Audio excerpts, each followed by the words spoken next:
Hoy tenemos el enorme gusto de tener al invitado especial y muy querido amigo de la infancia, José Gordon, novelista, escritor, ensayista, traductor.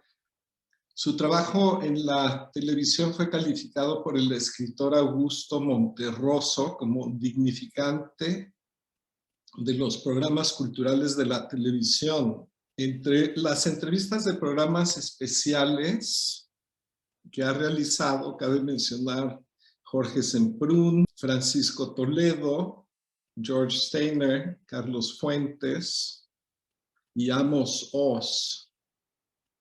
Bueno, estos son en el campo de la literatura. También Pepe es conocido por su divulgación científica, como dijimos, y ha entrevistado muchas de las cabezas más brillantes en la ciencia, entre ellos al Roger Penrose, que se ganó el Premio Nobel de Física el año pasado. Y Pepe escribe y conduce una serie de cápsulas televisivas llamadas Imaginantes, que fue ganadora en el New York Film Festival y desde hace 14 años conduce y dirige La Oveja Eléctrica. Por eso yo creo que todos los que estamos hoy aquí, o muchos, los que viven en México, conocen muy bien a Pepe. La Oveja Eléctrica es una revista de ciencia y pensamiento del Canal 22, el canal cultural de México, y ahí es donde conversa con estas mentes científicas brillantes. En el 2014 recibió el máximo reconocimiento que se puede obtener en México por la investigación en noticiosa, el Premio Nacional de Periodismo en la categoría de divulgación científica y cultural. Es autor de varios libros, entre ellos El inconcebible universo y Sueños de unidad, y el libro Pop-Up, Gato encerrado, Fronteras del cerebro. Y es creador y conductor recientemente de un proyecto muy interesante que se llama El Colisionador de Ideas, una serie de episodios audiovisuales de vanguardia sobre ciencia y poesía. Llama la atención esa frase, ciencia y poesía, que se abre en la Cubre Mundial de Museos de Ciencia con el propósito de compartir nuevos mapas para crear una sociedad de conocimiento e imaginación. Y desde el 2017 es curador del Festival Aleph en la UNAM. Desde abril del año pasado conduce en la radio junto con Marisol Gacé La Hora Nacional, una emisión semanal en donde se enlazan todas las estaciones de radio de México y en donde conversa con autores como Elena Poniatowska, Juan José Millás, David Grossman y Jorge Volpi. Entonces, si algunos la recuerdan como La Hora de Fuerzas, es hora de volverla a checar. Bueno, aquí para aquellos que es la primera vez que están con nosotros en la intersección, podemos mencionar que es un punto donde convergen diferentes conocimientos sobre historia, ciencia, tecnología, política, filosofía y conciencia, y también la misma práctica de la meditación. Pepe también es profesor de meditación trascendental. En la primera intersección vimos un libro. Esto es como un círculo de lectores realmente. Nos juntamos una vez al mes en base a un libro que decidimos para el mes siguiente y lo comentamos. Y el primer mes comentamos un libro que se llama El Giro de Stephen Greenblatt. El segundo fue Blink de Malcolm Gladwell. The Matrix, una película de los hermanos Wachowski, bueno, ahora hermanas Wachowski, y El héroe de las mil caras de Joseph Campbell. En el giro vimos cómo ha penetrado en la filosofía epicúrea en la modernidad y cómo fue rescatado este pensamiento en el Renacimiento. Y vimos también cómo, curiosamente, interesantemente, ese conocimiento atomista o esa filosofía atomista de epicúrea tiene ecos, y no exactos y perfectos, muy interesantes con la ciencia moderna. Entonces, exploramos un poco la idea de cómo se adquiere el conocimiento y el concepto que en la India védica se entiende como la cognición. Y en la siguiente sesión, en torno al libro Blink, ¿por qué sabemos la verdad en 2 segundos? Es un estudio muy interesante con estudios sociológicos y psicológicos bien documentados de una forma de adquirir conocimiento que no es la lineal de la que estamos perfectamente conscientes, que va de A a B a C a D, pero que es una forma muy válida. Y en esta ocasión también vimos algunos pensamientos de Einstein en torno a la intuición, lo que él llama la intuición. Y ya en The Matrix nos llevó a pensar en cuál es el origen de la realidad que experimentamos. Y bueno, la película explora el origen de la realidad que experimentamos como partiendo de una inteligencia artificial, pero también vimos que hoy en día, además de la postura judeocristiana del Dios externo a nosotros, que nos crea, está la idea de la realidad como simulación holográfica, que es un concepto científico, de hecho, que postula que la realidad está en 2 dimensiones y está en la superficie de la burbuja que vendría siendo nuestro universo, como una película holográfica que da lugar a la experiencia de la realidad, como un CD sería más real que el sonido que emerge de ese CD. Y bueno, también exploramos el origen de nuestra realidad como el God Self, o una dimensión cósmica de nosotros mismos a la que podemos despertar en lo que en el Oriente se llama la iluminación. Y podemos quizás entenderlo como cuando estamos despertando de un sueño, el que se da cuenta que está soñando es diferente al que creemos que somos cuando estamos soñando. Entonces, bueno, exploramos un poco ese origen, los orígenes posibles o por lo menos filosóficos que hoy en día podríamos decir son los más populares de nuestra realidad. Y luego vimos El héroe de las 1000 caras de Joseph Campbell, que Time Magazine lo calificó como uno de los 100 libros, me parece 100 más importantes desde que se había fundado la revista, como 80 años atrás. Y Joseph Campbell hace un estudio comparativo de todas las mitologías y encuentra una universalidad que atraviesa todas las culturas, las religiones, las épocas, las etnias, y retoma a partir de la popularidad o del auge del psicoanálisis a mediados del siglo pasado, una realidad que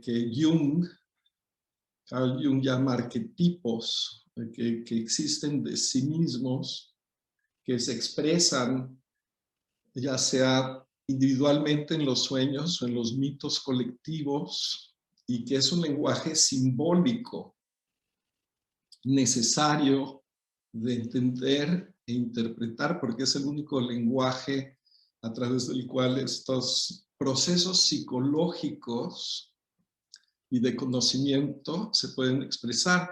Y ahí yo les dije que el mito era como una especie de poesía indispensable y que hoy íbamos a tener la fortuna de tener a Pepe para ver ese puente entre literatura y ciencia en su inconcebible universo. Este libro de Joseph Campbell, él dice: el estado de Buda o iluminación no puede ser comunicado sino solo el camino hacia la iluminación. Esta doctrina de la incomunicabilidad de la verdad, que está por encima de los nombres y de las formas, es básica a las grandes tradiciones orientales y platónicas. Y bueno, Pepe nos va a explicar cómo la propia ciencia le faltan palabras, usa símbolos, podría ser los símbolos matemáticos, que Penrose dice existen en su propia dimensión, independientes del ser humano, no son inventados, sino descubiertos, o muchas veces los científicos han recurrido a la poesía y el lenguaje que usan para tratar de explicar lo que no es explicable de otra manera es literario, es poético. Y veíamos también,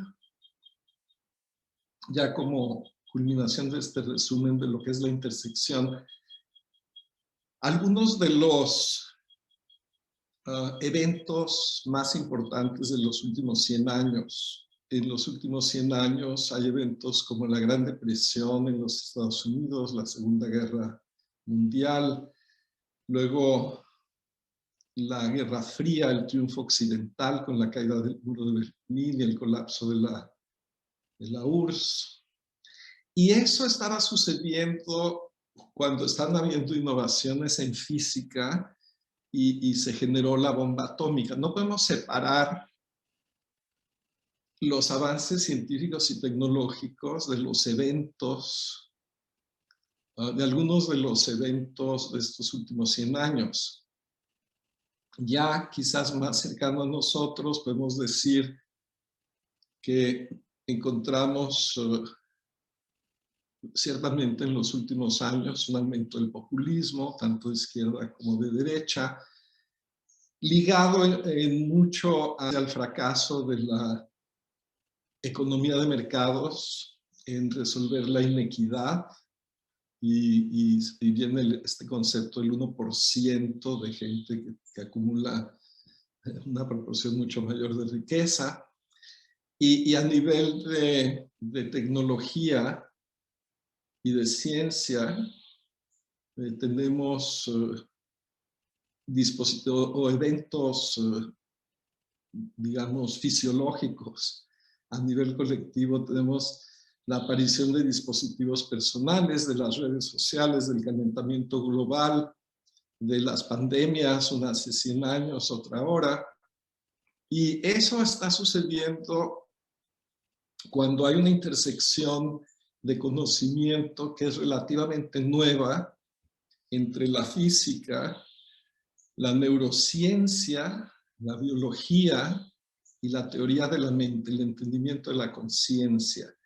Entonces, podemos imaginar que los eventos que estamos viviendo se verán o se están viendo influenciados por una intersección de conocimiento muy particular que se está dando ahora, ¿no? Einstein decía: no podemos resolver los problemas que creamos con el conocimiento de ayer, con ese mismo conocimiento. Necesitamos usar un nuevo conocimiento para resolver los problemas que creamos con el conocimiento anterior. Entonces, aquí en la intersección exploramos estas intersecciones de conocimiento y sus posibles ramificaciones en la solución a los problemas que estamos viviendo hoy en día.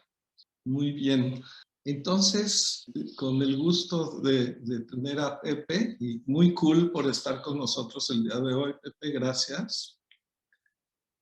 Le damos la palabra a Pepe y ya iremos platicando sobre el camino.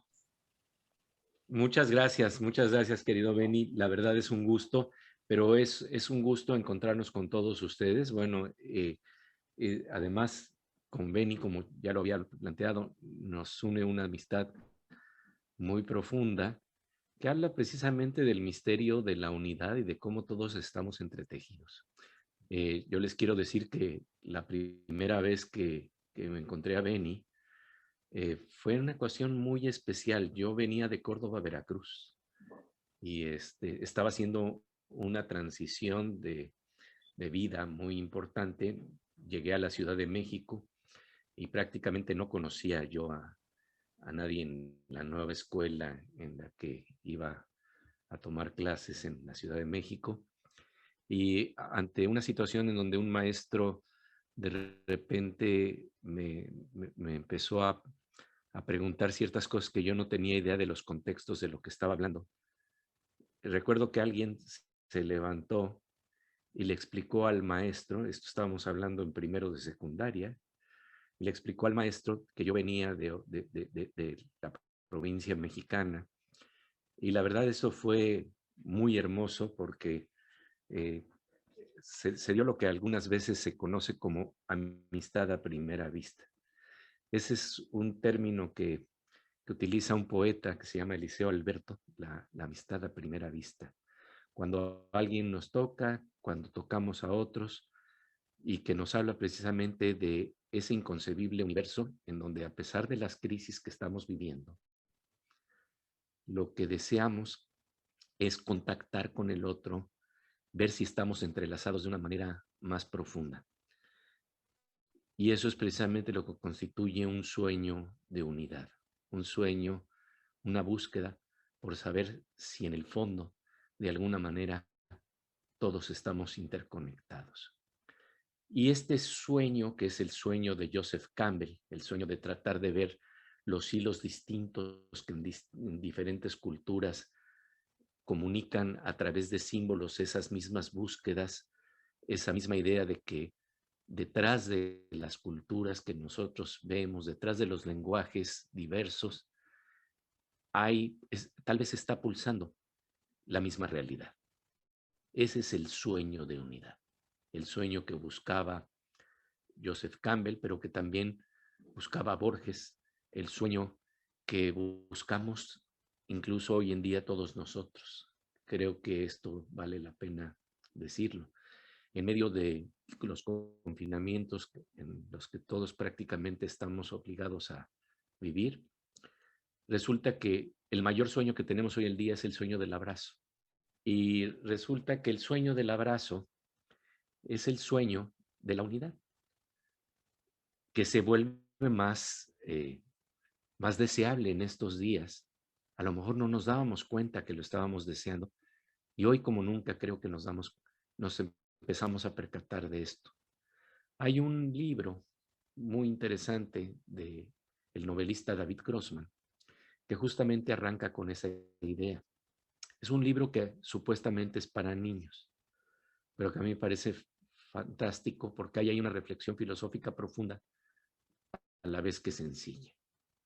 Resulta que una mamá está con su hijo y entonces le dice lo que todas las mamás le dicen a los niños pequeños: hijo mío, eres único, no hay nadie que sea como tú.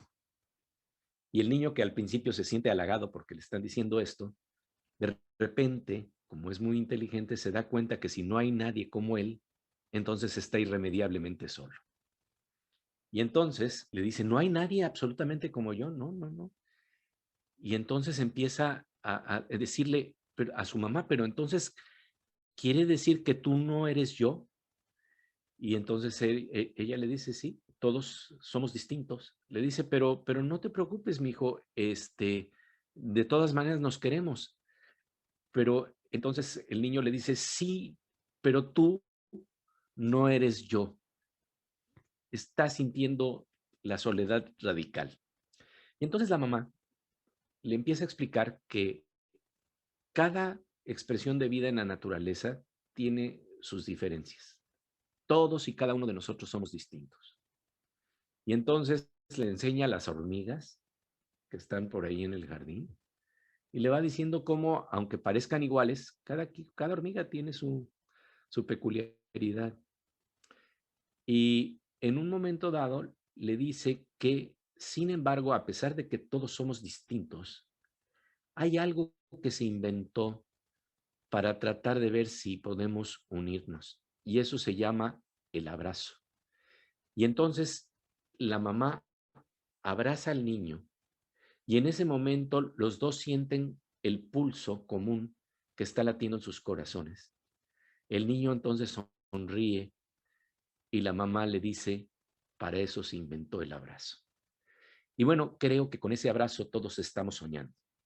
Todos estamos soñando con ese abrazo. Los científicos, como ya lo planteó Beni, han estado soñando con ese abrazo.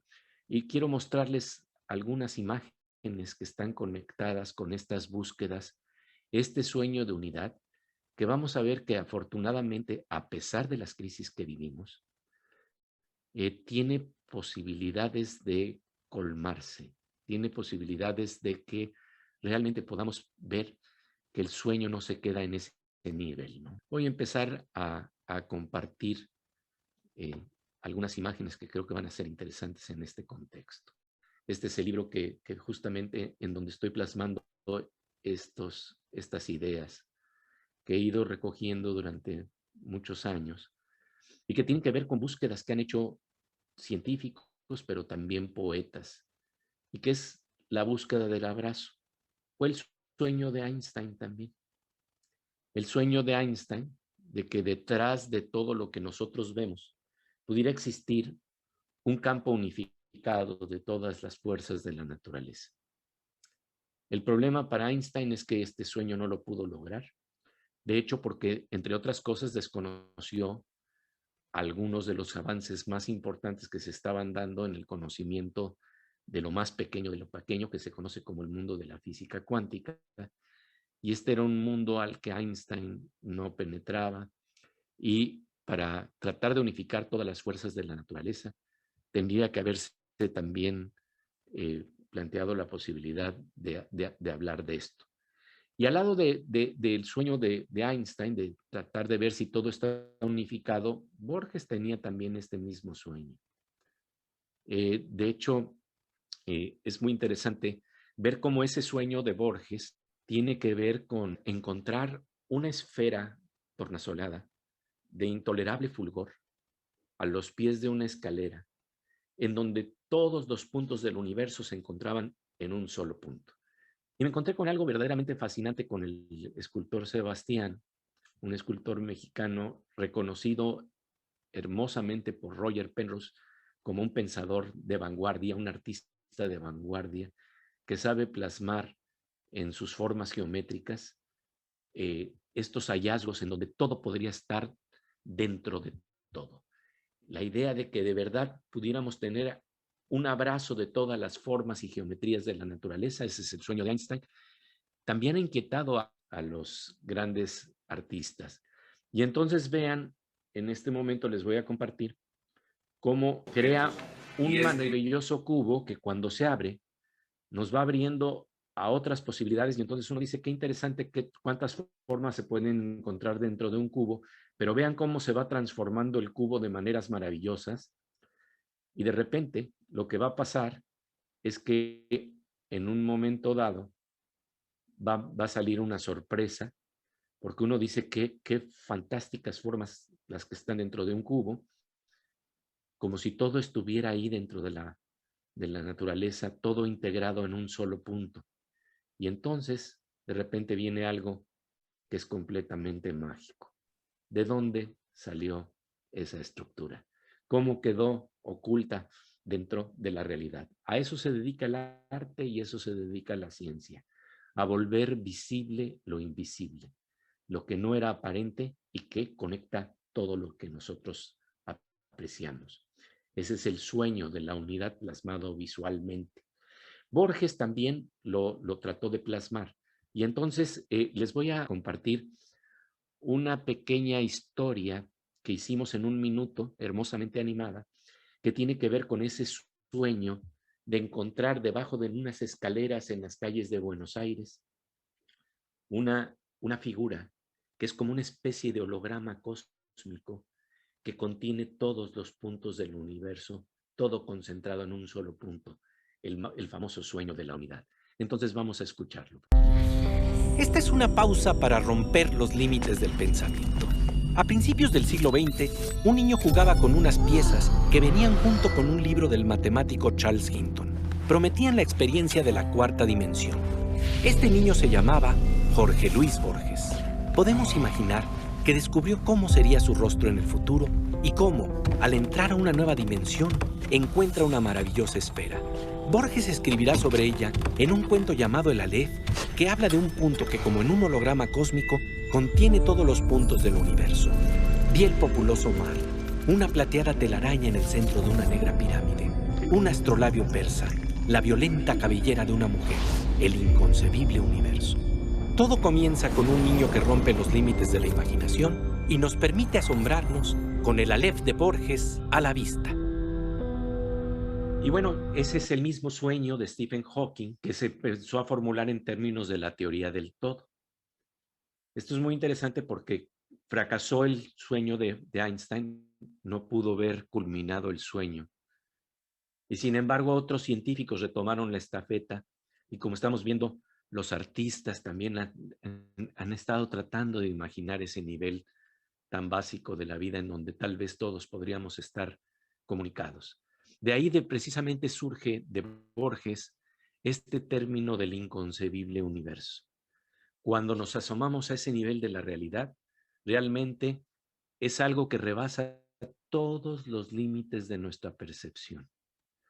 De hecho, es de tal dimensión lo inconcebible, de ver que todo está comunicado con todo o imaginarlo, que me acuerdo el hallazgo y la sorpresa que tuve cuando, por ejemplo, me encontré con el gran libro del Bhagavad Gita, de la cultura de Oriente, y en el Bhagavad Gita hay un pasaje en donde la realidad inconmensurable, inconcebible, se le presenta al guerrero Arjuna, y entonces Arjuna quiere conocer la totalidad de la vida y de la naturaleza y le pide a esa realidad sagrada que se le manifieste, que se le abra.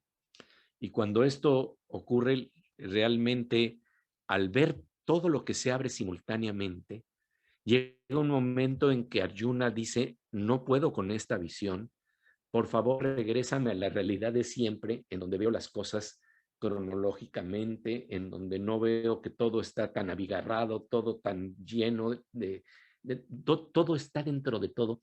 Es verdaderamente lo que se llama una epifanía. Una epifanía quiere decir una revelación de que todo está integrado, pero el libro del Bhagavad Gita, este famoso tratado de conocimiento de Oriente, realmente lo que nos está diciendo es que tenemos que tener preparada la fisiología para abrirnos una percepción que rompe los límites en los que siempre nos encontramos. Es muy difícil imaginar esa totalidad. Y ese también fue el sueño de Stephen Hawking, tratar de ver cuál era la inteligencia que no tan solo estaba detrás de las leyes de la naturaleza, sino detrás de las ecuaciones con las que estamos tratando de entender las leyes de la naturaleza, ¿no? Si había esta unidad tan profunda, no tan solo en los objetos que nosotros apreciamos, sino dentro de nuestro interior, dentro del conocedor, que de alguna manera va a integrar esa realidad que queremos apreciar en todas sus dimensiones. Y entonces él concibió lo que se llama la teoría de todo. Aquí juguetonamente lo planteamos con una ilustración hermosa de Patricio Beteo en el libro del inconcebible universo, en donde se nos señala que en inglés la palabra teoría del todo se llama theory of everything, y entonces se puede de alguna manera reducir con la palabra toe, que quiere decir el dedo gordo del pie. Y entonces esto es muy hermoso porque alguien que estaba leyendo el libro le gustó tanto esta imagen que entonces esta mujer me mandó una fotografía en donde puso su toe, su dedo gordo, al lado del libro para mostrarme que sí, que ahí estaba la integración del todo, ¿no? Pero bueno, lo que es claro es que esta búsqueda ha estado planteándose en todo el conocimiento de la ciencia de vanguardia. Si alguno de ustedes vio la película The Theory of Everything, una película que hicieron precisamente sobre Stephen Hawking, hay una parte muy hermosa en la que se encuentra Stephen Hawking con la que será su mujer, la que será su esposa. Y cuando empiezan a intercambiar ideas de a qué se dedican, qué están haciendo, le dice Stephen Hawking que él se dedica a la cosmología. Oye, pero ¿qué es la cosmología? Y entonces le responde Hawking, es la religión para ateos inteligentes. Es decir, está hablando de esta búsqueda de la unidad, aunque no tenga que pasar por las expresiones tradicionales que de alguna manera plantean que esto solamente tendría que plantearse en términos religiosos ortodoxos, ¿no? Pero el problema es que el sueño no se cumplió tampoco con Stephen Hawking, y porque resulta que al final del día hay un problema muy grande para unir las dos grandes teorías que tratan de entender todas las fuerzas de la naturaleza. Y estas son teorías que explican el nivel de lo microscópico y teorías que explican el nivel de lo macroscópico. De todo lo que nosotros vemos y apreciamos, simplemente la física ha planteado que tenemos 4 fuerzas básicas de la naturaleza. En el nivel atómico estamos hablando de el electromagnetismo, que es lo que nos hace estarnos comunicando a través ahorita de Internet, que podamos utilizar micrófonos, que podamos tener estas maravillas a las que nos ha llevado la tecnología de comunicación a distancia. Luego, por otro lado, tenemos la fuerza dentro de ese nivel tan pequeño de la naturaleza, que es el nivel de la física a nivel atómico, que es la física cuántica. Esto está marcado en rosa en este gráfico, y entonces vamos a ver que tenemos otra fuerza muy importante, que es la que le llaman la fuerza fuerte, que es la que mantiene al núcleo del átomo como tal, y finalmente la fuerza débil, que es una fuerza que está relacionada con decaimientos radiactivos. Estas son, de todo lo que nosotros vemos en la naturaleza, estas son las tres fuerzas básicas a nivel microscópico. Pero hay una fuerza que actúa a nivel macroscópico, que está marcada a nivel azul, que se explora a través de la teoría general de la relatividad de Einstein. Y esto es muy interesante porque lo que nos está planteando es que esa es una fuerza que pinta a grandes escalas del universo. Por ejemplo, la concepción que se tiene hoy en día de lo que es el universo nos habla de un tejido del espacio-tiempo que es moldeable. Así como cuando nosotros colocamos nuestra mano en un colchón y se crea una hendidura en el colchón y las canicas que están alrededor empiezan a girar alrededor de la hendidura, lo que Einstein plantea es que el espacio que nos rodea, cuando tiene cuerpos del tamaño del Sol, hacen una hendidura en el colchón del espacio-tiempo invisible, y entonces la gravedad se entiende, la forma en que giran los planetas alrededor del Sol, se entiende precisamente como ese giro que es provocado por esa hendidura en el espacio que está a nuestro alrededor. Y esto es muy impresionante porque ya de por sí nos está acercando a lo inconcebible. El espacio que nosotros vemos a nuestro alrededor, en nuestro aire, es terso, es transparente. ¿Cómo es eso de que tiene hendiduras? Tal vez pintores como Van Gogh de repente nos hacen sentir que hay alguna hendidura por ahí, que hay algo muy importante, pero en general lo que nos damos cuenta es que esto es algo que es inconcebible para nuestros sentidos. Y bueno, lo fascinante entonces es que estas son las dos grandes ventanas con las que tratamos de entender el universo, pero el problema es que la gravedad no se entiende a nivel de física de partículas, y entonces falta un cuadro en donde podamos unificar lo que le podríamos llamar gravedad cuántica con todas las otras fuerzas de la naturaleza, porque resulta que la gravedad no pinta más que en escalas macroscópicas, pero también tiene que tener efectos a niveles muy sutiles. Y esta es la búsqueda en la que se encuentran los científicos para tratar de unificar todas las fuerzas de la naturaleza, ¿no? Ahora, es muy interesante que esta búsqueda también ha sido de alguna manera perseguida por los sueños de la novela. A mí me llamó muchísimo la atención de una novela de un gran escritor que falleció hace unos años, el gran escritor Amos Oz, y este novelista lo que planteaba es que tenía un personaje en una novela que se llama Tocar el agua, tocar el viento, y este personaje lo que hacía era un físico teórico que trataba de entender los niveles más profundos de la naturaleza, pero se preguntaba algo que va incluso más allá de los terrenos de la ciencia.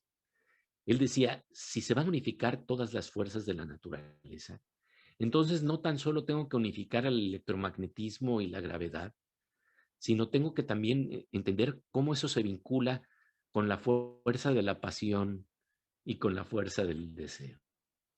Y esto es muy interesante porque entonces estamos ya hablando de que el deseo de unidad que persigue la literatura incluso a veces va más lejos que lo que plantea la misma ciencia. Y entonces voy a mostrarles un momento de una conversación que sostuve con Amos Oz. Es un breve momento en el que nos habla precisamente de este sueño que tiene su personaje por tratar de entender la unidad de todas las fuerzas de la naturaleza.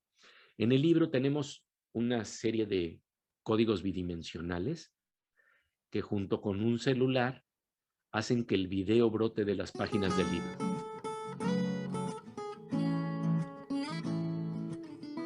I would like to ask you about one seminal work, the novel Touch the Water, Touch the Wind.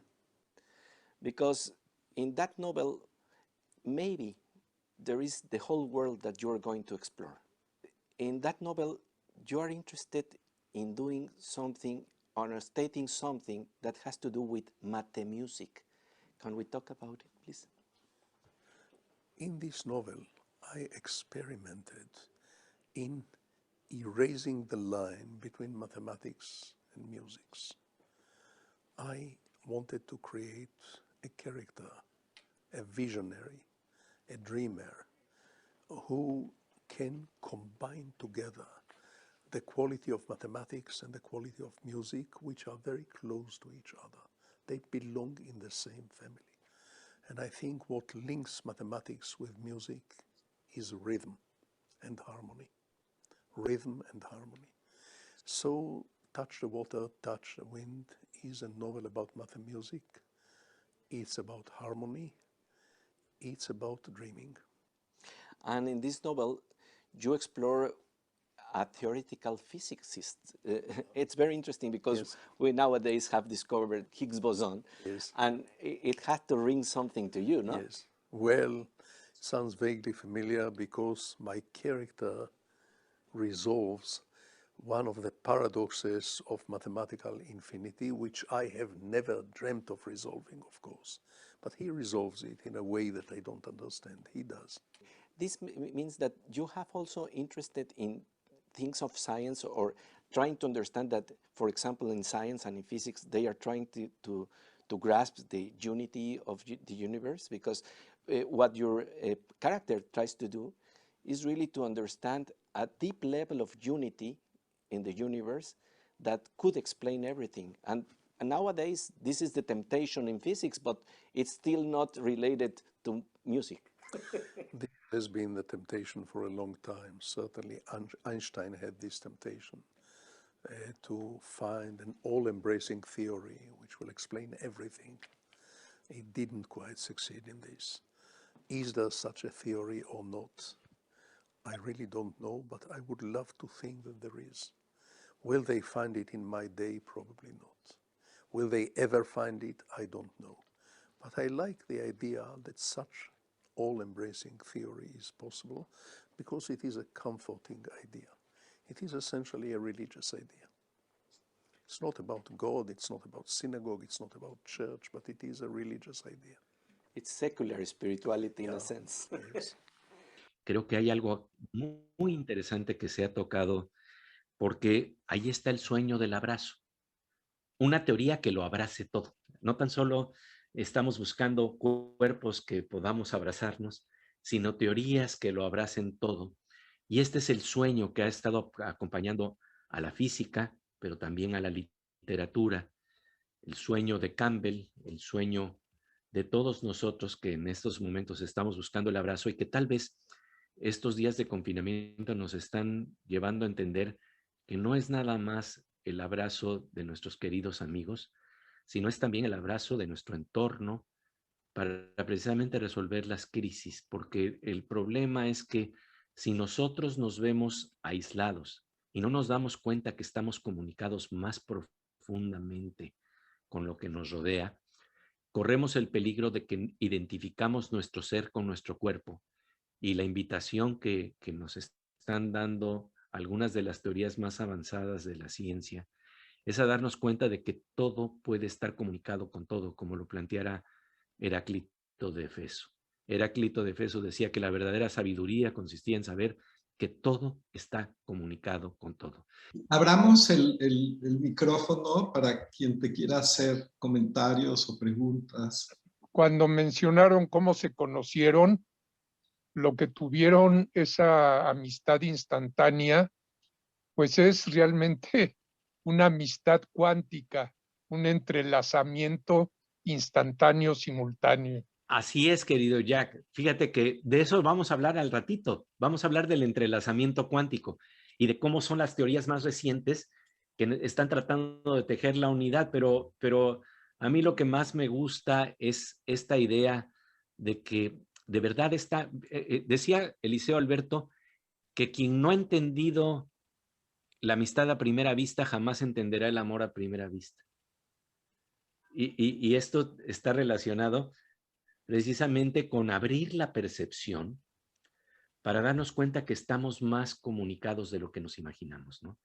Y les quiero decir que además en este grupo me encanta ver que hay algunos amigos entrañables que nos están acompañando, de corazón a corazón, literalmente, ya. Se encuentra por ahí Mónica, se encuentra por ahí Tata, se encuentra Alejandra, en fin, de verdad amigos entrañables que somos los amigos que estamos compartiendo este sueño. A veces no nos damos cuenta. Fíjense que yo alguna vez escribí que las personas que son imaginantes, es decir, que tienen esta capacidad de ver más allá de las apariencias, tienen un pacto secreto. Se reconocen entre sí. Y entonces resulta de esta manera que a veces, aunque no estamos en contacto con mucha gente y que no las conocemos de toda la vida, de repente sabemos, ¿no? Allí hay una conexión y es más profunda de la que nos imaginábamos. A mí me ha pasado, por aquí hay algunos amigos de Argentina, Sandra, por ejemplo, en donde de repente dice alguna palabra y yo de repente digo, ay, pero si estamos de alguna suerte cortados en ese mismo molde del deseo y de una percepción que intenta verdaderamente tocar al otro, asomarnos a lo entrañable en la vida, ¿no? Pero en efecto, cuando se habla de entrelazamiento cuántico, y eso lo vamos a hablar en un momento, también se le llama entrañamiento cuántico, y la palabra entrañamiento viene de entrañable, los que no somos entrañables. Y lo entrañable tiene que ver con descubrir que uno es el otro. Descubrir que uno es el otro. No es fácil, porque a veces nos quedamos engañados en el juego del egoísmo y no nos damos cuenta que nuestra piel no termina en nuestra piel, que nuestras sinapsis no terminan en nuestro cerebro, que cuando nuestro cerebro está comunicándose entre sus neuronas, está también teniendo sinapsis con las neuronas de otros. En este momento, para no ir más lejos, los pensamientos que empiecen a rebotar aquí van a ser pensamientos en donde estamos haciendo sinapsis con otros cerebros. Estamos haciendo de alguna manera una especie de exocerebro, un cerebro fuera del cerebro, en donde las ideas de Platón, las ideas de Roger Penrose, las ideas de la intersección, las ideas de Sebastián, todas están entremezclándose y esto nos habla de nuevo de formas de percibirnos mucho más allá de los límites de nuestra piel. Cuando narraste el cuento es de Amos Oz, ¿verdad? El de los niños. El de David Grossman. David Grossman es el de los niños, pero es precioso. Sí, cuando narrabas eso, estaba yo pensando cómo nuestra civilización se ha empeñado en ver esa diferenciación, en afirmar que tú no eres yo y yo no soy tú. Y el método científico, de hecho, se basa en esa separación entre el objeto de observación y el sujeto que observa. Y se finca todo el progreso científico supuestamente en esa separación de la cual nos hemos enorgullecido tanto como civilización. Hemos ido del mito a la realidad y esa realidad ha separado las cosas. Pero hace 100 años nos topamos con la pregunta inversa. Cuando en este ámbito del que hablaste, la física cuántica, la pregunta es a la inversa. ¿No somos separados? Y empieza una crisis en el conocimiento, le podemos llamar una crisis, que todavía no se ha resuelto. Yo creo que cuando se mire hacia atrás a esta época, uno de los rasgos definitorios de esta época, a los que hemos vivido 100 años, van a decir, él vivió durante esa crisis de conocimiento, donde estábamos acostumbrados a estar separados y de repente eso se rompió en una forma que no se resolvió, ciertamente no se ha resuelto en 100 años. ¿Cuál es el papel del observador en la realidad objetiva? Y estas conexiones, y por eso aquí en la intersección nos encanta como desconstruir esa diferencia necesaria entre objetivo y subjetivo, entre astronomía y astrología, entre mito y realidad. Más como verlo quizás, abrirnos a la posibilidad de una línea continua, de una continuidad de manifestación, en vez de dos ámbitos completamente diferentes. Pero como tú mostraste, la gravedad parece no tener absolutamente nada que ver con la física cuántica. Y bueno, eso reta la lógica, como que no es elegante, no es suficiente. Dice, no tiene que haber un lugar donde eso se unifica. Y tú hablabas de las conexiones más profundas, como invisibles, ¿no? Que nosotros nos contentamos con, hasta cierto punto, con la superficie de lo que vemos y decimos, esto sucedió por aquello, obviamente. Y a veces no exploramos conexiones que pudieran existir por debajo de la superficie. Es interesante todo esto porque al final del día estamos hablando de que hay experiencias que se mueven a nivel de atisbos que nos dan la ciencia y atisbos que nos dan las expresiones del arte. Pero el registro más importante al final del día es la apertura de la percepción, el refinamiento de la fisiología que permite esto. Y ahí es donde la clave verdaderamente está en una experiencia que justamente Benny me abrió. Quiero decirles que cuando éramos prácticamente saliendo de la adolescencia, recuerdo que pues con Benny tuvimos muchas aventuras conjuntamente, una de ellas incluso hacer un grupo musical que por raras circunstancias llegamos a la radio y a la televisión y a hacer un disco de maneras inesperadas, ¿no? De verdad, esto fue muy, muy divertido. Digamos que tal vez el problema más serio que se está planteando es que estas dualidades, la dualidad entre la mente y el cuerpo, la dualidad entre el espíritu y la materia, la dualidad entre la onda y partícula, todas estas paradojas no son abrazadas por completo por todos los campos de investigación. Son algunos investigadores de vanguardia los que están tratando de asomarse a ese nivel de la realidad y les resulta muy difícil.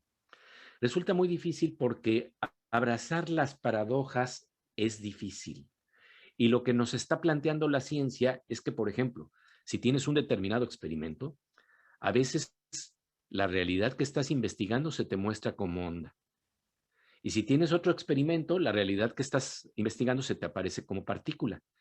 Y la pregunta es, ¿qué onda? ¿Es onda o es partícula?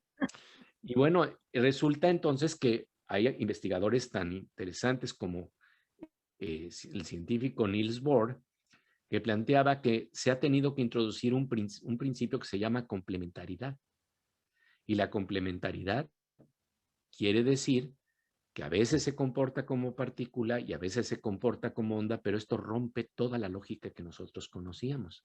Para que lo tengamos tan claro, lo que está planteándose es que la ciencia nos está diciendo es que las peras son peras excepto cuando son manzanas.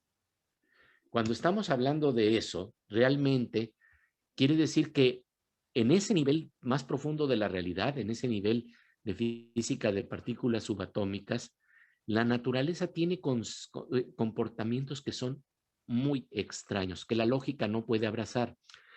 Algunos científicos se conforman con decir, funciona, eso es todo lo que me importa, no me preguntes las implicaciones filosóficas que pueden estar detrás de esto. Sin embargo, ahí está la paradoja. Ahora, lo interesante es que la poesía siempre nos ha invitado a abrazar la paradoja. El gran poeta Walt Whitman decía, me contradigo, qué bien, me contradigo. Soy tan vasto que en mí caben multitudes. Entonces, el problema es cómo saltamos las dualidades. Y tienes razón, Tata, que verdaderamente sí estamos en un momento en donde la ciencia está haciendo pasos enormes para tratar de vislumbrar o atisbar esa unidad profunda del conocimiento y de la vida. Pero creo que aquí también vale la pena decir que lo vamos a complementar de una manera muy interesante con lo que ocurre en el cerebro, con lo que ocurre en nuestra percepción.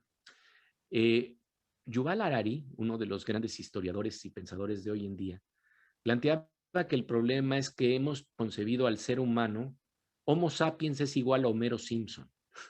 Bueno, si Homo sapiens es igual a Homero Simpson, quiere decir que pues es un poquito limitado el conocimiento que a veces tiene este hombre promedio. Y sin embargo, el mismo Yuval Harari plantea que el problema es que no nos hemos dado cuenta del rango de percepción que puede tener el ser humano. Y cuando hablamos entonces de que podemos tener experiencias más finas, de estados más delicados de conciencia, entonces las posibilidades que tenemos para percibir la unidad de la existencia se vuelven distintas. Y aquí creo que la experiencia de meditación trascendental se vuelve clave en algunos de los que estamos aquí presentes, precisamente como una técnica que ha permitido refinar el sistema nervioso y abrir las puertas de la percepción. Y entonces a lo mejor podemos asomarnos a eso que no vemos cotidianamente, pero que algunos artistas ya nos anunciaban. Por ejemplo, el poeta William Blake decía, si limpiáramos las ventanas de la percepción, veríamos la realidad como es, infinita. Pero ¿en dónde estamos viendo nosotros la realidad como infinito en estos días, cuando estamos tan llenos de smog, cuando estamos llenos de narcisismo, cuando estamos llenos de egoísmo? Se necesitan limpiar las ventanas de la percepción.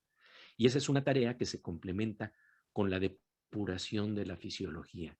Entonces, yo lo que me conformé en este primer libro del Inconcebible Universo fue apuntar lo que la ciencia y la poesía ya nos están empezando a avisar. Justamente lo que tú estás diciendo, Tata, que sí están ahí ya apareciendo otras posibilidades. De hecho, ahora les quiero compartir lo más brillante que está pasando hoy en física, cuando parecía que el sueño ya se extinguía. ¿Se acuerdan?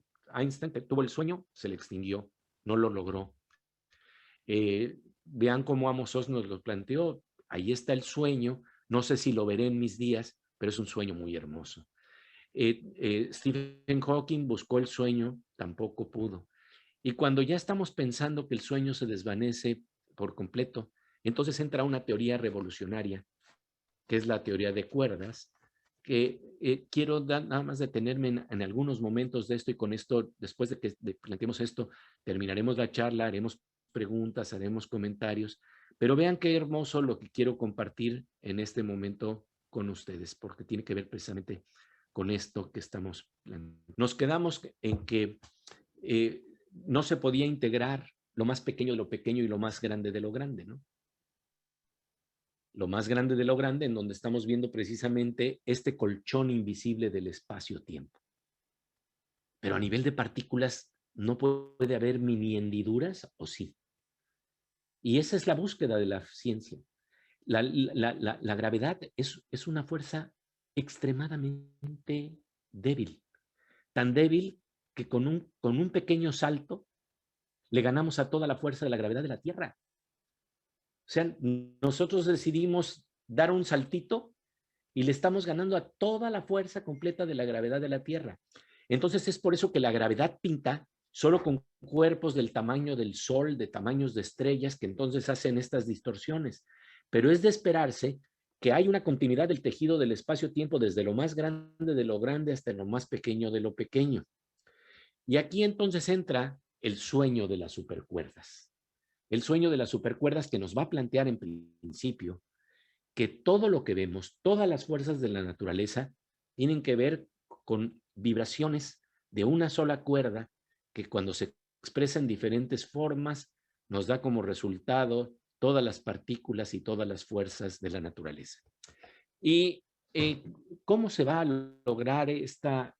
Hay un planteamiento muy interesante que está revolucionando la teoría de cuerdas gracias a Juan Martín Maldacena, que se llama entrelazamiento cuántico, que ya lo apuntaba Jack, ¿no?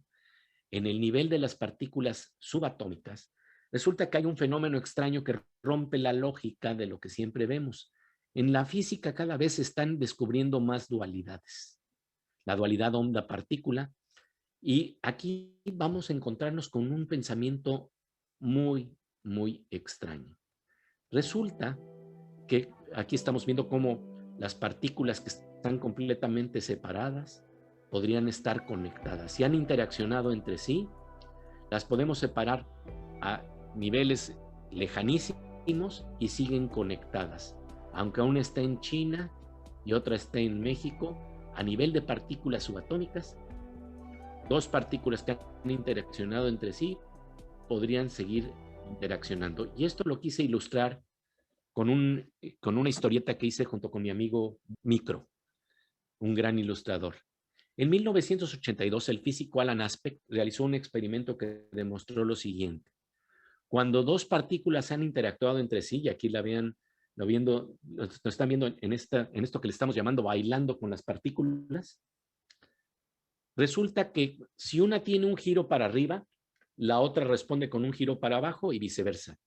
Y entonces, si por ejemplo una está en China y otra está en México, o una está en Argentina y otra está en México, a pesar de la distancia, cuando están alejadas y ya interactuaron, siguen interactuando entre sí, siguen reaccionando. Si la de México va para arriba, la de Argentina va para abajo. Si la de Argentina va para arriba, la de México va para abajo, como si siguiera la danza a pesar de la distancia. Esto es un fenómeno muy extraño que Einstein, cuando de alguna manera planteó que esto tendría implicaciones por la teoría de la física cuántica, planteaba que esto era lo que se conoce en inglés como spooky action a distance, acción fantasmagórica a distancia. Y entonces una canción mexicana ya lo sabía. El trío de los Panchos Cuánticos dicen que la distancia es el olvido, pero yo no concibo esta razón. Estamos rompiendo la lógica de nuevo.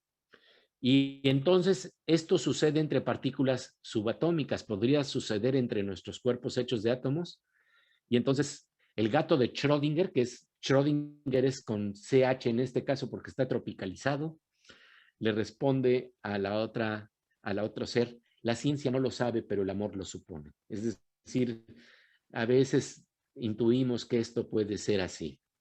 Y bueno, vamos a dar ahora un gran salto. Eso está ocurriendo en el mundo de lo pequeño. Ven que el problema está en cómo comunicamos en un marco coherente todo el tejido del espacio-tiempo, desde lo más pequeño de lo pequeño hasta lo más grande de lo grande. Y resulta que en lo más grande de lo grande ocurre lo que le llaman la teoría de los agujeros de gusano, que es un resultado de la teoría de relatividad. En el caso de la física cuántica, déjenme decirles que sí se ha comprobado ya científicamente que el fenómeno existe y se ha demostrado una y otra vez. Pero hay un fenómeno muy interesante que es nada más teórico, que plantea que a niveles de galaxias también podría ocurrir algo similar a nivel de lo macroscópico, que podría romper las barreras del espacio-tiempo. Y esto se le llama la hipótesis o la teoría de los agujeros de gusano. Entonces, ¿qué es lo que nos plantea un agujero de gusano? Que dos hoyos negros en lugares completamente distintos y distantes del universo podrían estar comunicados instantáneamente. Y entonces, esto nos lleva a algo muy interesante. La posibilidad de que el fenómeno de partículas subatómicas que rompe el entrelazamiento cuántico, que rompe las barreras del espacio y tiempo, ¿podría ser la otra cara de la moneda de un agujero de gusano? Hay similaridades, hay similitudes. Los dos rompen las barreras del espacio-tiempo. Uno lo hace en el nivel microscópico, el otro lo hace en el nivel macroscópico. ¿Podría ser otra dualidad de la naturaleza? Y aquí entra precisamente la posibilidad de explorar esto. Y vamos a hablar de algo que podríamos llamar la historia de Romeo y Julieta en un agujero de gusano, que me contó justamente Juan Martín Maldacena.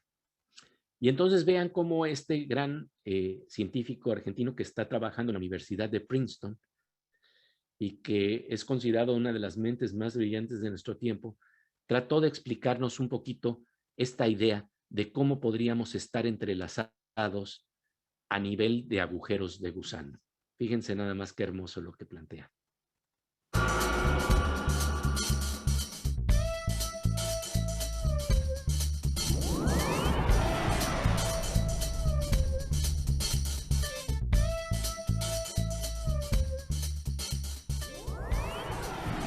Y tienes una imagen muy sugestiva en un texto que publicaste en Scientific American, en donde hablas entonces de qué pasaría si Romeo y Julieta de alguna manera conocen estas posibilidades. Sí, esta es una manera para explicar en qué consiste el hecho de que cuando uno tiene estos agujeros negros entrelazados compartan el interior. O sea, uno a veces piensa como que el agujero negro es...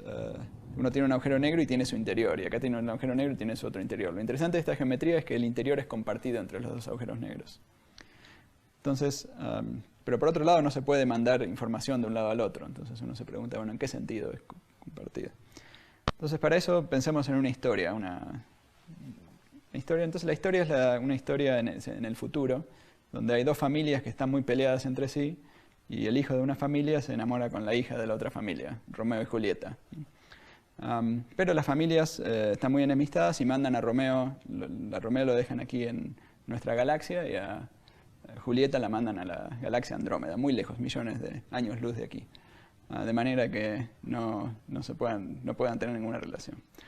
Pero ellos son muy inteligentes y empiezan a compartir pares de partículas entrelazadas y son muy avanzados en sus conocimientos científicos y logran formar dos agujeros negros entrelazados entre sí, que estarían, de acuerdo a esta idea, estarían unidos por uno de estos agujeros de gusano, tendrían un interior único. Entonces, al tiempo convenido, van y ambos saltan dentro de esos agujeros negros. Las familias saltó dentro de un agujero negro, se suicidó. Entonces las dos familias piensan que se suicidó, y de hecho el relator de la historia también piensa que se suicidó, porque también la escribía desde afuera. Pero lo que no sabían era que había un interior compartido. En el interior, cuando ellos saltan adentro, se juntan adentro del interior y bueno, pueden vivir ahí por cierto tiempo. Entonces esa es la manera en que uno puede decir que el agujero negro, la interior es común. O sea, podría ser explorado por dos personas de esta manera. Amores que trascienden el espacio-tiempo. Sí.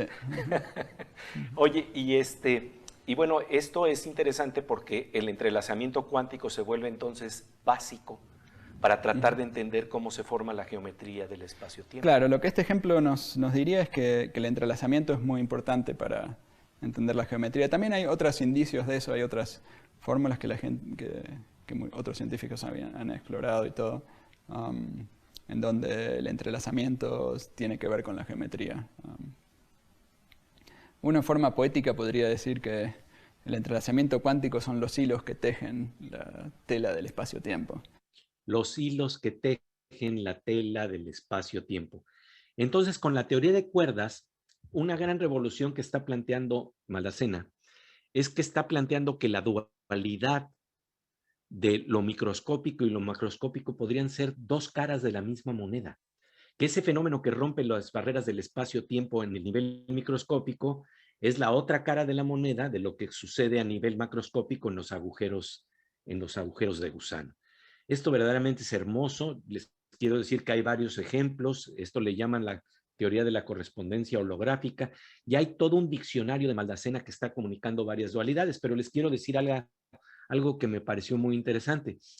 Yo le pregunté, él es un hombre religioso, y entonces yo le pregunté si sentía mucho asombro a través de la ciencia al tratar de sondear lo que pasa en el origen del universo hace 13.800 millones de años, si ahí encontraba esa reverencia y ese asombro ante la existencia.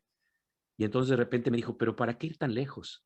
Y entonces me di cuenta que me estaba diciendo que podía estar a la distancia en que estamos en este momento, a la distancia de donde se encuentran nuestras miradas. Y le dije, ¿me estás diciendo que es también a la distancia de tus ojos y a la distancia de mis ojos? Y entonces me dijo que sí, que por supuesto. Y lo que me empezó a plantear es que cercanía y lejanía podrían ser las dos caras de la misma moneda. ¿Por qué buscar lo sagrado hasta el Big Bang? ¿Por qué buscarlo hasta el fondo mismo del universo y no encontrarlo también a la distancia de los ojos de un amigo?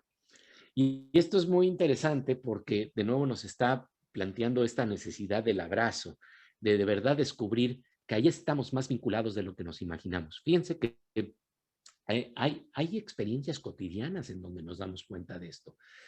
Recuerdo que una amiga me contó en una ocasión que su hijo, hablando de los niños pequeños que tienen esta posibilidad de darse cuenta de muchas cosas, estaba con ella, estaba una amiga con su hijo y entonces estaba junto con otra amiga en una panadería y entonces la amiga le dijo, la mamá de este niño le dijo a su amiga, bueno, nos vemos, yo te hablo. Y el hijo pequeño de repente le dijo a su mamá, entonces tú también eres yo, porque ella dijo, yo te hablo. Y entonces el niño descubrió que el yo se podía decir desde otro cuerpo, no nada más desde el propio. Ahí es donde nos damos cuenta de que en la vida cotidiana están pasando cosas que ya nos llevan al asombro si las sabemos ver. Ahí está una reflexión filosófica de primer orden. El yo, ¿desde dónde se dice? ¿Nada más desde mi cuerpo? ¿O se puede decir desde otro cuerpo? Y luego, ¿sería posible que haya un nivel de ese yo en donde realmente todos estemos unidos? Y recuerdo aquí que Benny nos decía una cosa maravillosa cuando meditábamos juntos. Decía, vamos a hacernos uno. ¿Qué quiere decir vamos a hacernos uno? Que cuando estamos meditando y nuestro yo está tocando las capas más silenciosas de nuestro ser y la otra persona está meditando y también está experimentando las capas más silenciosas de su ser, ¿no será que estamos tocándonos en el nivel más profundo de nuestro yo? En un yo común, ese yo común que necesitamos como nunca y que se llama la construcción del nosotros, no por borrar las diferencias, sino por descubrir dentro de nosotros mismos que estamos verdaderamente experimentando al otro. Y esto se plantea poéticamente de manera maravillosa. Recuerdo muy bien, por ejemplo, que mi amiga Sabina Berman tenía una frase, un verso poético que decía: mirando tus ojos que miran mis ojos, que miran tus ojos mirar. Mirando tus ojos que miran mis ojos, que miran tus ojos mirar. Es decir, llega un momento en que tenemos una sensación de espejo tan profunda que cercanía y lejanía se vuelven dos caras de la misma moneda. Esa dualidad de la cercanía y la lejanía se vuelven dos caras de la misma moneda. Ya para terminar prácticamente les quiero mostrar algo que tiene que ver con un nuevo proyecto que estoy haciendo. Yo le pedí al artista plástico Sebastián que hiciera un cubo sugiriendo un agujero de gusano para un proyecto que estamos realizando en donde uno de los episodios audiovisuales animados hermosamente va a ser precisamente en torno a Haruki Murakami y a Juan Martín Maldacena y a Sebastián. Y entonces le dije, ¿tú crees que podrías hacer un cubo que nos revele que todas las simetrías y todas las geometrías del universo están comunicadas con una especie de agujero de gusano? Y bueno, esto es algo que son de las primeras veces que estamos presentando. Vean. Aquí está esta figura del agujero de gusano. Primero estamos viendo un cubo. Es nuevo, lo acaba de hacer Sebastián.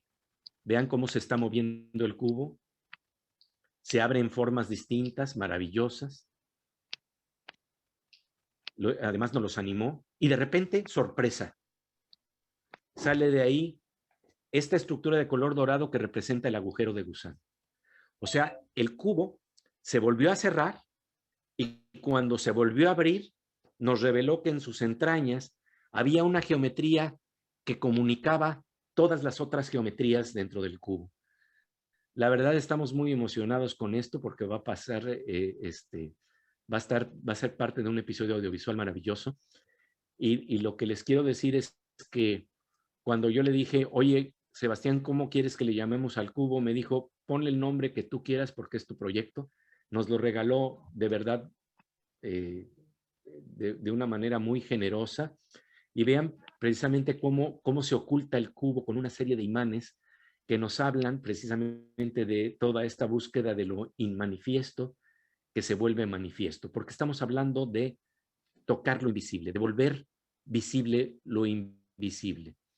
Y bueno, ya para prácticamente finalizar, quiero darles un ejemplo de esto a nivel auditivo, porque esta idea de que podemos tener dos caras de la misma moneda al mismo tiempo, pues una cosa es plantearlo intelectualmente, otra cosa es plantearlo visualmente y otra cosa es plantearlo en términos musicales. A lo mejor lo podemos sentir más profundo. Y esto implicaría que, por ejemplo, John Lennon, para hablar de una dualidad fuerte, sería la otra cara de la moneda de Marco Antonio Solís. Y que, de alguna manera, los Bukis son la otra cara de la moneda de los Beatles. Y entonces, vean, pues, lo que mi querido amigo Fernando Rivera Calderón compuso.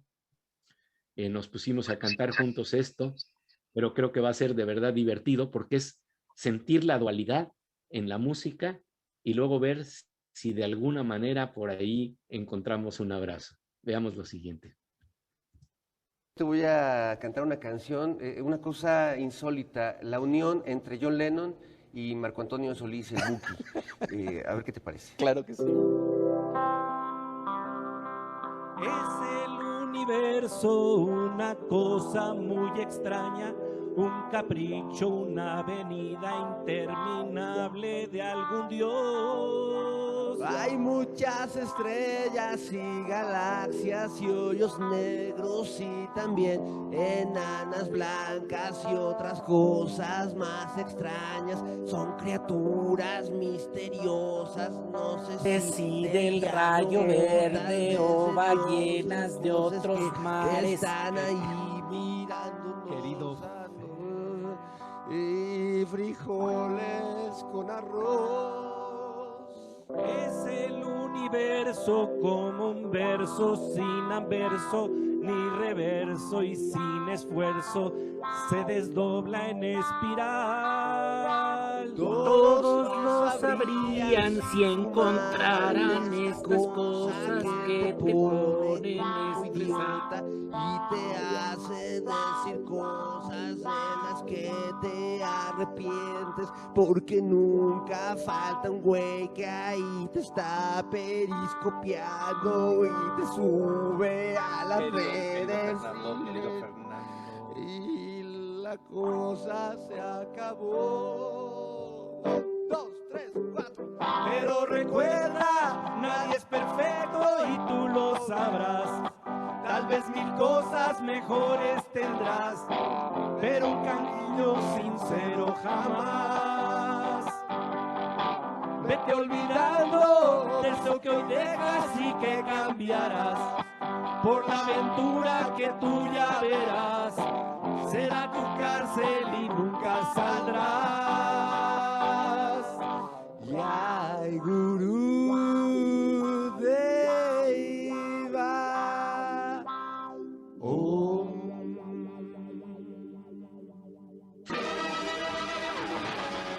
Bueno, esta es una forma divertida de plantear que haya unidad, que lo que parece distinto está integrado. Pero yo quisiera ya nada más terminar con esto. Al final del día, de lo que estamos hablando es que tenemos atisbos de la unidad. Pero lo que es afortunado, y creo que esto vale la pena subrayar, es que precisamente a través de una experiencia que hemos compartido aquí muchos, que es precisamente el centro mismo de la intersección, que es la percepción que une las conexiones de estos diferentes campos de la vida en la intersección. Lo que empezamos a descubrir es que sobre todo lo que tenemos que explorar es la potencialidad que tiene nuestro cerebro. ¿Qué es lo que pasa con los cientos de miles de millones de neuronas de nuestro cerebro? De hecho, cuando hablamos del universo, cuando hablamos de las galaxias, sabemos que hay galaxias que tienen 100,000 millones de estrellas. Cuando hablamos de nuestro cerebro, sabemos que podemos estar hablando de 100,000 millones de neuronas. Estamos hablando de una galaxia en el cerebro. ¿Cómo la podemos explorar? ¿Qué es lo que ocurre cuando ese cerebro se conoce en sus niveles más silenciosos? Si los niveles más excitados del cerebro nos dan la percepción de todas las formas tan asombrosas que investigamos en el universo, ¿qué es lo que pasa cuando tenemos la exploración de los niveles más silenciosos de nuestra mente? Eso es lo que pasa exactamente con la experiencia de meditación trascendental. Y lo quiero comparar con una imagen que me dio alguna vez el doctor Robert Keith Wallace, que me pareció hermosísima. Lo que ocurre cuando se abre la percepción para tratar de asomarnos a lo que se atisba en la ciencia y lo que se atisba en el arte. Cuando se vuelve una experiencia porque se limpian las ventanas de la percepción, realmente estamos ahí, ante el inconcebible universo y ante el sueño de la unidad volviéndose una realidad viva, que eso es lo que más me importa al final del día de toda esta experiencia. Y entonces el doctor Keith Wallace cuenta cómo en alguna ocasión lo invitaron en India a un congreso sobre neurofisiología y conciencia.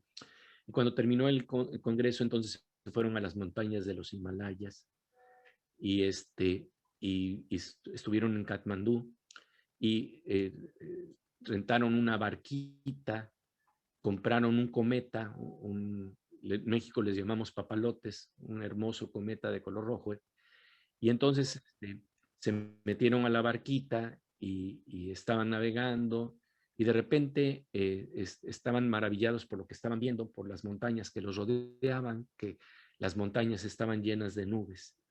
Pero en un momento dado la cometa se soltó y voló y ellos se quedaron viendo hacia el cielo y vieron de repente cómo el rojo se iba volando y volando y volando. Y entonces de repente al subir la vista se dieron cuenta que lo que ellos pensaban que eran los majestuosos Himalayas eran tan solo una partecita de lo que habíamos visto, de lo que habían visto, de lo que habían percibido.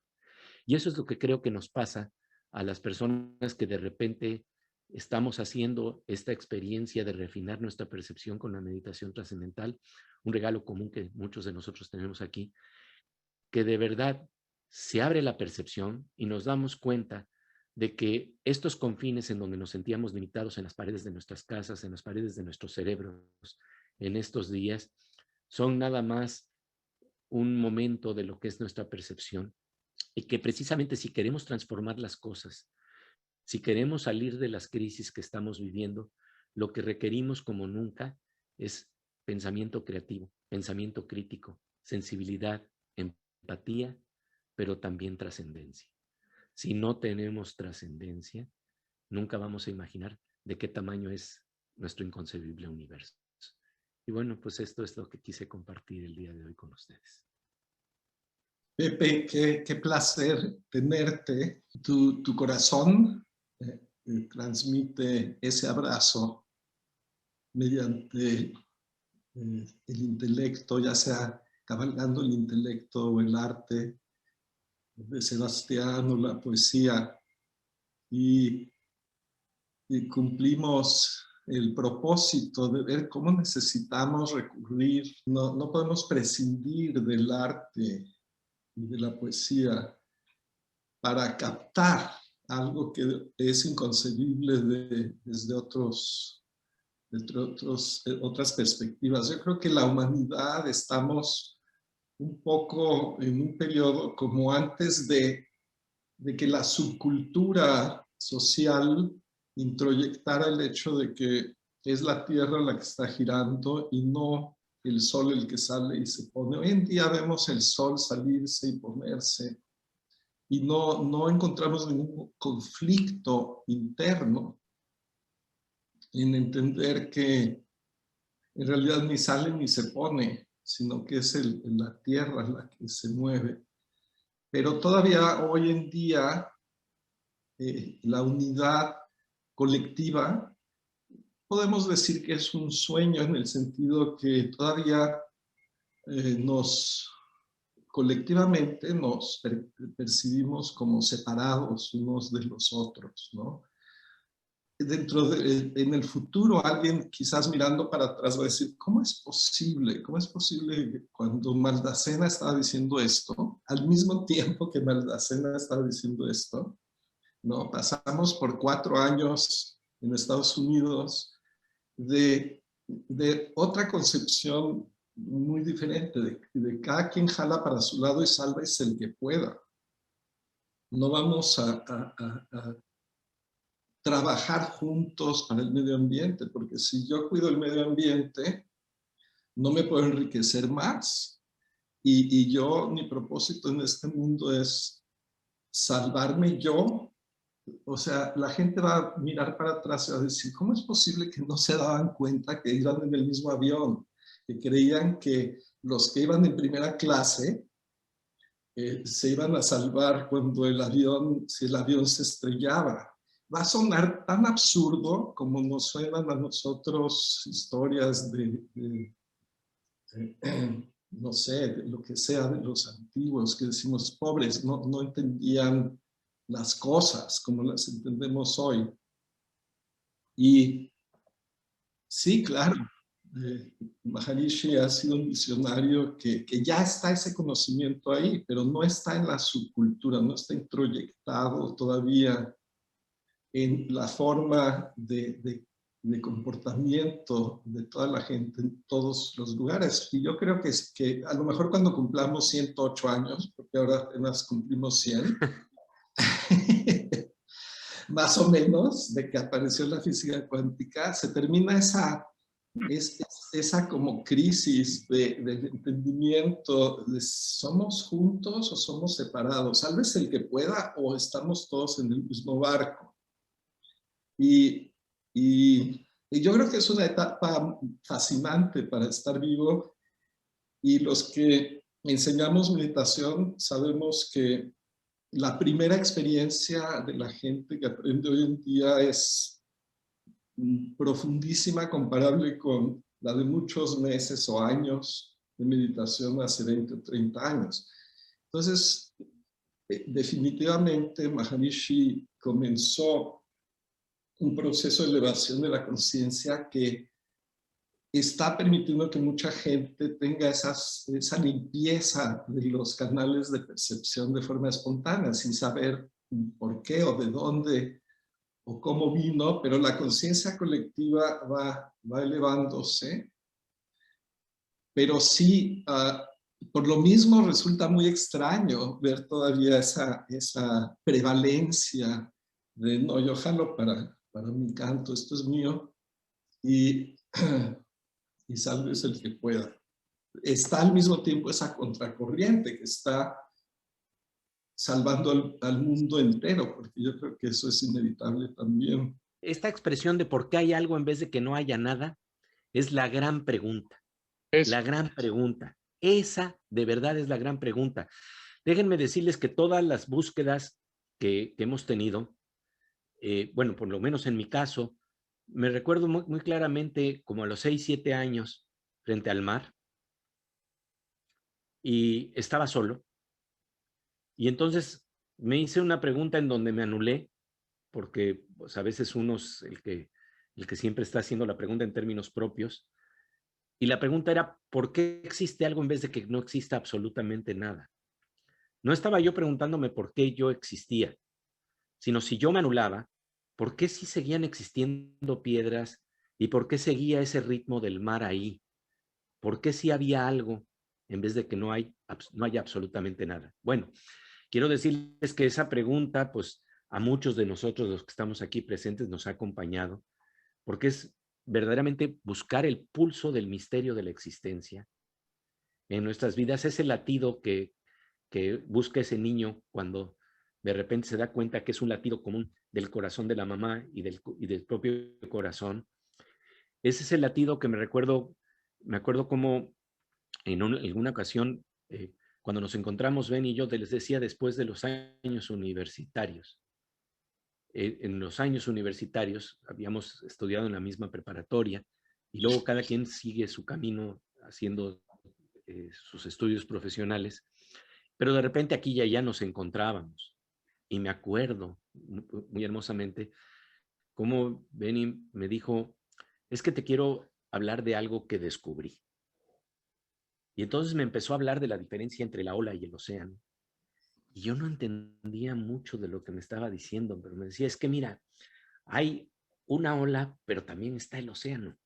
Y nosotros somos la ola, pero si la ola de repente se aquieta, entonces se vuelve el océano. Y eso es de lo que hemos estado hablando del día de hoy. Si la ola que somos cada uno de nosotros se aquieta y descubre el silencio, resulta que entonces, en vez de que seamos Benny o Jack, somos el océano, que se levanta en la ola de Benny, que se levanta en la ola de Jack, que se levanta en la ola de Tata, que se levanta en la ola de Alejandra, que se levanta en la ola de Mónica, que se levanta en todas las olas distintas, pero realmente estamos abrazados por el océano, volviendo a la metáfora original del abrazo. El océano nos abraza si nos damos cuenta de que somos océanos. Si nos identificamos como ola, ese es el problema terrible que tenemos. Porque entonces todo se mueve a nivel de egoísmo. Y el egoísmo no nos permite ver que tenemos sueños comunes y que debemos de trabajar en equipo por esos sueños comunes. Quiero decirles que hace poco, precisamente hablando de David Grossman, en su novela más reciente plantea algo que me parece absolutamente importante en estos días. Todos tenemos la versión oficial de nuestra historia. Tenemos nuestra historia oficial. ¿Por qué somos como somos? Porque mi hermana me trató muy mal o sí me trató muy bien de chiquito, porque mis papás me hicieron esto, porque mis amigos me hicieron el otro, y tenemos una serie de justificaciones en lo que tenemos como la versión oficial de nuestra historia. Y esa historia oficial legisla todos los actos que tenemos en nuestras vidas, porque nos movemos en el mundo y en la vida de acuerdo a esa percepción. Pero de repente decía Grossman, ¿y qué pasa si pudiéramos modificar por un momento y nos moviéramos un poquito de esa historia oficial con la que nos hemos presentado ante el mundo con nuestra mejor cara para tratar de verdad de ver qué hay más allá de nuestra historia oficial. Y lo que he estado descubriendo últimamente por varias lecturas, en varios libros, es que no podemos cambiar el pasado, pero sí podemos entenderlo más. Y al entenderlo más, que quiere decir abrir nuestra percepción, de repente ahí están ciertas historias que nos pueden redimir e ir más allá de las heridas que tenemos. Y esto creo que es fundamental. Y en esa tarea, fundamental el silencio, para irnos quitando de las historias en donde siempre nos hemos involucrado, la maraña de acción y reacción con la que siempre jugamos, para tal vez desviarnos por 1 milímetro de la historia que nos hemos contado a nosotros mismos, y con ese milímetro que nos desviamos, entender que realmente tenemos los mismos sueños y las mismas pesadillas, y que unificarnos en torno a las experiencias que tenemos en común, eso es lo más importante, más allá de las narrativas que tenemos. Las narrativas que tenemos de nosotros mismos, vuelvo a decir, pueden darnos una versión parcial de lo que vivimos, pero creo que lo importante es no quedarnos atorados en esas heridas o en el pasado, y precisamente saltar los muros que nos están deteniendo hoy en día. Y pues mi invitación a todos los que estamos reunidos aquí es simple y sencillamente a ver dónde están nuestros sueños en común, dónde están nuestras experiencias en común, y desde ahí cómo construimos para que haya menos sufrimiento. A mí lo que más me llamó siempre la atención del conocimiento de Maharishi fue la idea de que la vida no tiene que vivirse en el nivel del sufrimiento, y lo que él estaba buscando era aliviar el sufrimiento. De hecho, en algún momento dado, me ha preocupado mucho este problema de la gente, de los terribles traumas que vivimos hoy en día y cómo acabar con esos sufrimientos. Y justamente de la gente que más ha sufrido, encuentro que hay una experiencia muy importante que hace que no se queden detenidos en esa historia del pasado. Elie Wiesel, por ejemplo, sobreviviente del Holocausto, decía, lo importante no es lo que yo he sufrido, sino qué hago con este sufrimiento para que otros no sufran. Y creo que la clave de ello es descubrir un nivel inconcebible de grandeza que tenemos en nuestro interior, que puede ayudar a aliviar el sufrimiento que estamos teniendo hoy en día, individual y colectivamente. Y esto implica utilizar lo mejor de nuestra inteligencia, de nuestra amistad, de nuestro corazón, de nuestro conocimiento, pero sobre todo de ese nivel de intuición que nos conecta y nos hace sentir la amistad a primera vista. Un abrazo a todos. Jai Gurudev. Gracias, Pepe. Y ya mi última reflexión es sobre la narrativa que nos ofrece Maharishi de quiénes somos.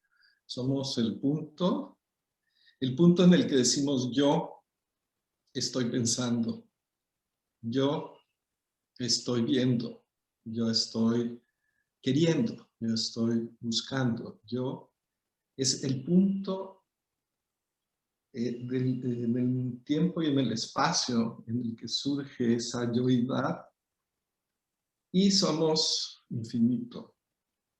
Esa es la narrativa que nos ofrece Maharishi de quiénes somos, más allá de cómo fue nuestro hermano y cómo fue nuestro amigo y cómo fue nuestro enemigo y cómo fue.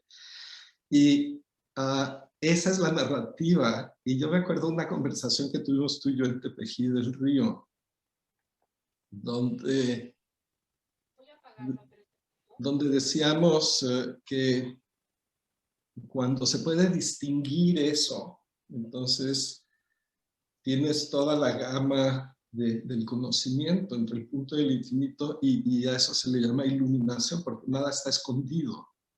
Vas del punto hasta el infinito. Y tú decías retóricamente, porque sabes la respuesta, ¿quién distingue? Y yo contestaba retóricamente, es el intelecto del universo. cuando el intelecto individual descansa en el intelecto universal, entonces la narrativa que nos contamos se vuelve la narrativa universal. Y ese sueño, podemos decir que el punto y el infinito es una especie de mito. No mito como mentira, sino como poesía, como sueño, como aspiración. Pero cuando el descanso, cuando el intelecto individual que se narra mil cosas descansa sobre ese intelecto que distingue de un lado el punto y del otro lado el infinito, entonces nuestra narrativa se vuelve cósmica. Gracias por invitarnos a abrirnos a esa narrativa, Pepe. Un súper placer compartir esta mañana de domingo. Pues gracias, Cubera, por invitarnos a estas sesiones tan maravillosas de conocimiento. Gracias, Pepe, por tu exposición. No, hombre, Tata, qué gusto, qué gusto. Tú estás haciendo una labor muy importante, Tata. Muy importante. Yo nunca hubiera aprendido a meditar si no es por Beni. Así de sencillo. Y muchos de nosotros, la verdad, fue pionero en todo este. Nos has estado toque y toque y toque, y ahí están y siguen las olas hasta hoy el día. Sí. Bueno, esa es la narrativa de separación. Sí, bueno, entonces nos hemos tocado con la amistad a primera vista desde siempre. Sí, es maravilloso descubrir esos entrelazamientos misteriosos, que al final son misteriosos. Sí, o sea. Y nos abren el corazón, y el abrazo, y todas las experiencias por las que pasamos. Pero sí, lo vemos en la superficie de cierta forma. En el fondo no sabemos. Y ese libro de Pepe es una reseña padrísima de todas sus entrevistas, en cierta forma, pero también es una exposición del estado de la ciencia moderna.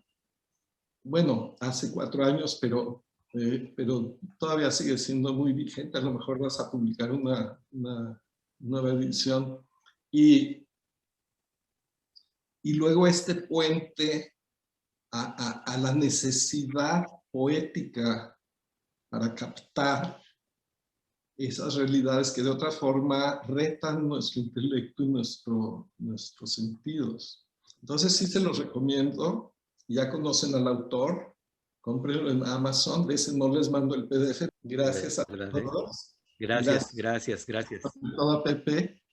Y nos vemos en la intersección.